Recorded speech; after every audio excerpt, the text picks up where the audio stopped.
비대면이고 밖에 안 나니까 옷 안 사지 않아? 내 이 랩트 브레인, 이 로고스적 지성을 좀 내려놓고 내가 요새 심취하는 게 직관과 동시성이야. 그래서 나는 코로나를 여신이라고 불러요. 나는 사실 이제 코로나 오기 전에 100일 동안 무상사에 들어가서 동안거를 했어요. 그래서 이제 동안거라는 책을 쓰려고 목차까지 49개의 목차를 다 써갖고 나왔어. 근데 나와본 세계가 그 책은 코로나 이전의 시대의 상상력과 감수성을 가지고 목차까지 써갖고 나온 책인데 그 책이 이게 안 먹히는 거야. 내 느낌에 지금 이 기운하고. 그래서 제가 책 쓰기를 딱 접었어요. 그리고 요새 하고 있는 건 뭔가 하면 또 토마스 베리라는 신부님이 계셔. 그분이 이제 이컬러지스트인데 제가 미국에 있을 때 3년 동안 봄, 여름, 가을, 겨울 한 주말에 신부님 수도원에 가서 같이 지냈어. 대낮부터 위스키 마시면서 모든 질문을 하고 모든 대답을 받고 이제 그런 시절이 있었는데 신부님 돌아가셨고 자기가 돌아가신 후 한참 후에 책을 쓰라 그래서 제가 그걸 미뤄놨다가 이제 그 책을 쓰려고. 그 책은 지금 시대에 필요한 말이 될 수 있을 것 같아요. 그래서 제가 그 책을 지금 구상하고 쓰기 시작했고 나도 너무 많이 흔들려요 요새. 그러니까 내가 막 외쳐왔던 내가 꿈꿔왔던 그 위기가 올 줄 알았지만 이 정도로 올 줄 몰랐고 그래서 나는 코로나를 여신이라고 불러요. 어떤 정치 지도자도 못하는 일을 요만한 바이러스인 그녀가 했대. 그리고 인도에서는 벌써 코로나 여신이 슈라인이 생겼어. 그녀의 템플이 이미 생겼어 인도에서는. 진짜요? 근데 난 정말 여신이라고 생각해. 일단 하늘이 너무 맑아졌잖아요. 비행기가 안 다니고. 그리고 히말라야 산이 뉴델리에서 보이고 30년 만에. 베니스에 고기들이 다시 돌아오고. 그렇게 살면 돼 지금처럼. 많이 돌아다니지 말고 많이 소비하지 말고. 그리고 이런 거 있잖아. 비대면이고 밖에 안 나니까 옷 안 사지 않아? 옷 살 일 없지 않아? 자본만 있으면 돼. 아니면 트레이닝 하나 있으면 돼. 근데 이제 이 비대면에서 내가 한국에서 보면서 너무 놀라는 거는 이 배달의 민족이 너무나 공해 국가인 거야.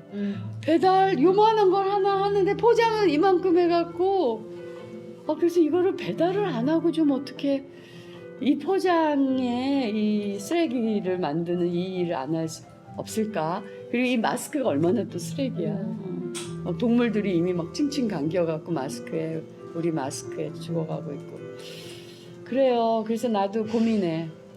책을 지금 못 쓰고 있고 구상을 하고 있고 그래서 근데 그게 나는 정직함이라고 봐요. 왜냐하면 김치가 숙성이 안 되는데 어떻게 내나?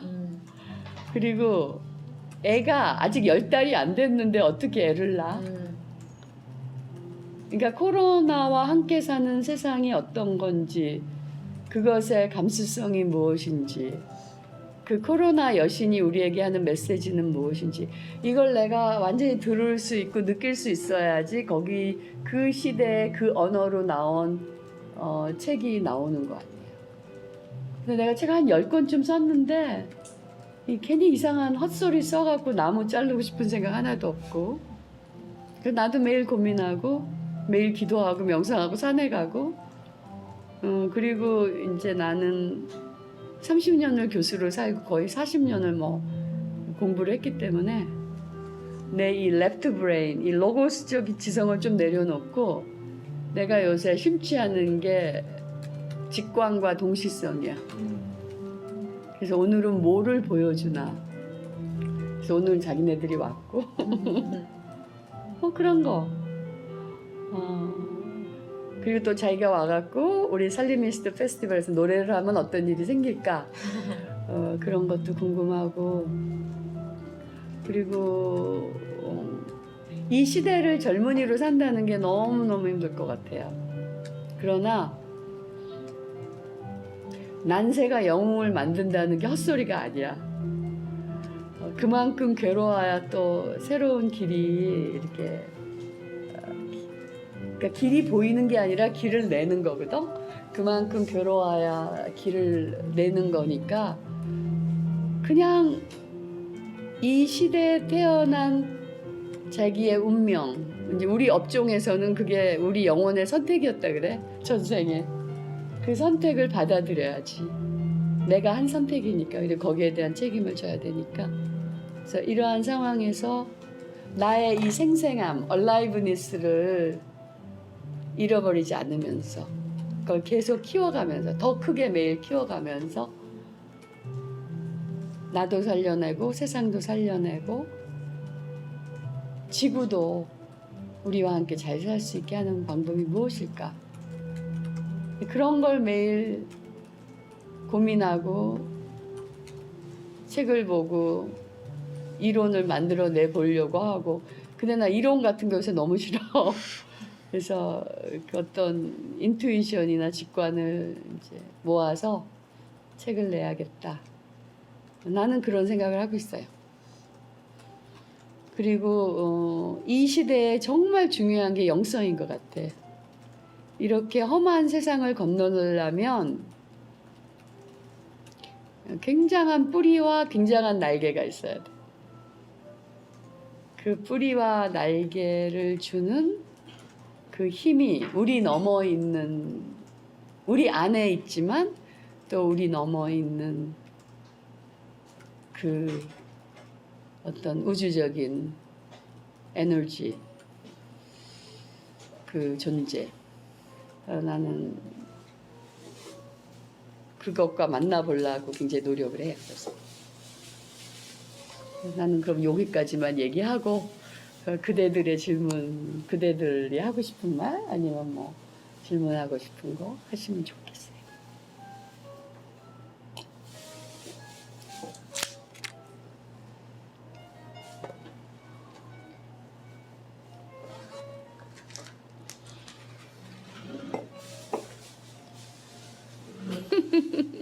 저는 현경이 그 코로나 이후에 세상에 내놓으려고 하니 그동안 쓰려고 했던 책이 맞지 않다는 걸 발견했다고 하셨잖아요. 네.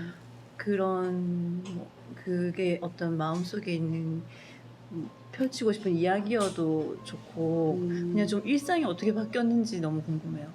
코로나 때문에 늘 하던 어떤 선택을 코로나 때문에 하지 않게 됐는지 또 어떤 선택은 다시 하게 됐는지 어떤 결심은 새롭게 다지게 되고 또 어떤 건 되게 마음을 놓게 됐는지 이런 거 예를 들면 저 같은 경우도 저는 이제 싱글맘이고 아이가 고등학생인데 학교를 가고 싶어 했다가 가지 않는 걸 좋아하게 되는 걸 보게 된다든지 그리고 같이 있는 시간이 너무 감사했다가 또 힘들어졌다가 이런 그러니까 그런 일상의 그냥 작은 것들이 저한테 너무 요동치는 어떤 대상으로 바뀌는 경험을 많이 했거든요. 너무 뭐가 엄청 감사한데 또 너무 지긋지긋해지기도 하고 그래서 그런 것들이 오고 있을 때 현경 그걸 어떻게 받아들이고 계신지 그리고 그럴 때 뭔가 동원하는 어떤 코로나 이전의 시대에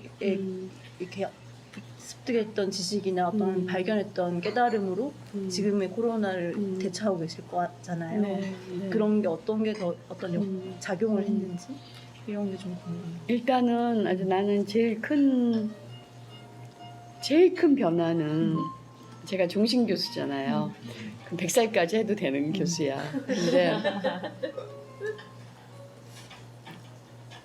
근데 이제 뉴욕을 접고 한국으로 돌아야 되지 않을까? 그런 생각을 제일 많이 하게 되었어요.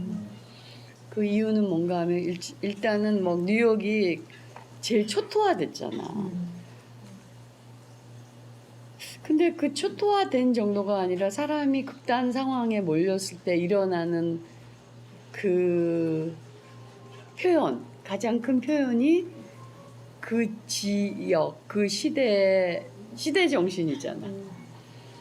근데 코로나가 일어난 다음에 미국 사람들이 제일 많이 산 게 총이야. 제일 많이 팔린 게 총이야. 그리고 말도 못한 인종차별주의, 특히 아시안에 대한 이 혐오. 이게 차이니즈 바이러스라 그러면 그런 게 너무 세졌고, 그리고 이제 뉴욕에서도 뉴욕이 좋은 게 뭐예요? 온 세계 첨단의 그 아트와 뭐 공연과 그게 다 있잖아. 그러니까 그 재미에 뉴욕에 있었던 거예요. 제가 뉴욕에 있은 시간이 30년이거든. 근데 그 시간을 그렇게 보냈는데 좀 외국에서 생활한다는 게 너무 어렵긴 해요. 근데 그러한 나를 지켜줬던 게 뉴욕의 예술이었어요. 근데 이게 완전히 문을 다 닫았고 공연도 하나도 없고, 그리고 미국에서도 부자들은 이제 숲속으로 업스테이트 뉴욕으로 다 가보려고 햄튼 바닷가로 집을 사서 가고, 정말 중산층과 가난한 사람들만 도시에 남았어. 그러니까 도시 자체가 죽어가는 거야. 그리고 그러니까 정말 예술과 공연의 도시가 그런 게 다 없어지고, 그러니까 어떤 부분에서 아메리칸 엠파이어, 로만 엠파이어가 망했듯이 아메리칸 엠파이어가 망하는 것 같아. 그래서 한국에 돌아야겠다는 생각을 처음으로 심각하게 내가 하기 시작했고, 특히 그거는 세 가지가 있었어요. 그러니까 사람은 아주 이성적으로 판단하는 게 아니야. 뭔가 이렇게 꽂히면 판단이 돼. 그 1번이 봉준호의 기생충이 오스카를 받은 거였어. 2번이 BTS가 차트 1번을 한 거였어. 그 3번이 K방역이었어. 내가 뉴욕에 있었으면 얼마나 불안했을까. 근데 내가 여기 코로나 때문에 못 나가고, 사실은 너무 막 그랜드한 이 2년의 세베디칼 동안 내 일생의 과업을 하나 하고 싶었어요. 그게 뭔가 하면 전 세계 여성 영적 지도자들 있잖아.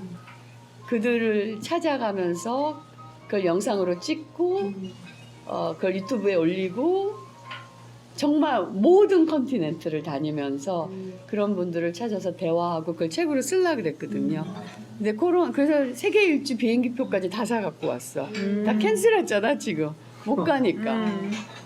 그러니까 내가 생각했던 어떤 그런 그랜드 플랜들이 다 없어지고, 아 이제 로컬로 살아야 되는 시간이 왔구나. 그럼 내가 로컬로 한 군데, 그리고 내가 뉴욕에 사는 걸 지켜줬던 것은 제가 한 80개국을 다니면서 일을 했어요.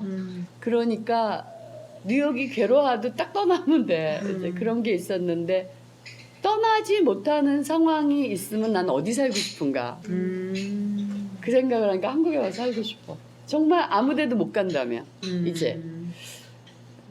그래서 한국에 오려고 하는 그런 결정이 점점 선명해진다는 게 제일 큰 변화고, 그 다음에 이제 그 두 번째는 어떻게든 뭐 진보하고 발전하고 그런 세상을 생각했잖아요. 그렇게 해서 더 성공하고 더 높이 올라가고, 운동을 하더라도 더 엑셀런트하게 하고 뭐 이제 이렇게 생각했는데, 이제는 제로 성장이 아니라 모든 면에서 마이너스 성장을 해야 될 것 같아. 마이너스 더 작게, 더 알뜰하게, 더 지역적으로 이렇게 해야 될 것 같고, 그 대신 세계 이런 호리존탈한 여행이 아니라 이 수직적인 여행을 많이 해야 되는 거예요. 내 내면으로의 여행, 정말 우주로의 여행, 그거를 해야 되고, 내가 왜 책을 못 쓰냐 하면 이 동안거가 굉장한 힘이 될 줄 알았어. 왜냐하면 세상이 미쳐 돌아가니까 바쁘게. 동안거는 명상 완전 스탑하는 거잖아요. 그래서 이렇게 미쳐 돌아갈 때 이렇게 스탑하면 이렇게 좋다, 이제 이런 주제로 쓰려고 그랬는데 모든 게 스탑이 됐잖아. 그러니까 스탑된 상황에서 스탑된 게 좋다. 이게 좀 하나도 힙하지가 않아. 힙하지가. 그래서 일단은 그거는 접었어요. 다음에 쓰기로. 안 쓰는 건 아니야. 그때 배운 게 너무 많기 때문에 쓰긴 쓰는데 지금 타이밍은 아닌 것 같고. 선생님 뜻대로 스탑된 거네요, 저절. 글쎄. 그러니까 그러고 그 다음에 내가 어떤 학문적인 지식에 걸던 그 신뢰가 많이 떨어진 것 같아요.